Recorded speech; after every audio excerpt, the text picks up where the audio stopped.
L'antiquaire lui avait pourtant mis en garde. Ce miroir Louis XIV au reflet étrangement profond provenait d'un château abandonné où 7 générations étaient mortes dans d'atroces souffrances.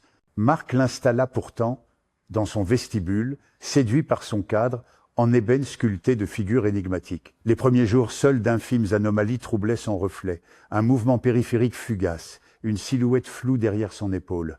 Puis vint la nuit où son reflet cligna des yeux alors que lui-même gardait les paupières ouvertes, un sourire crispé déformant ses traits dans la glace.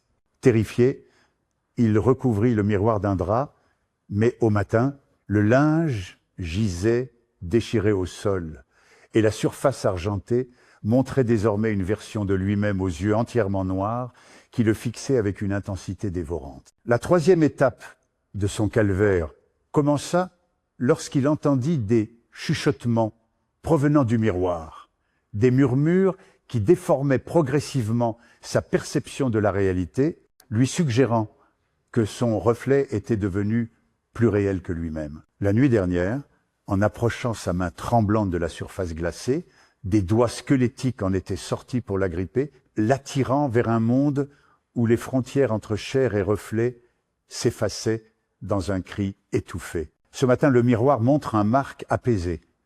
Mais derrière son épaule, dans la pénombre du vestibule, une silhouette décharnée aux yeux vides observe fixement quiconque ose s'approcher.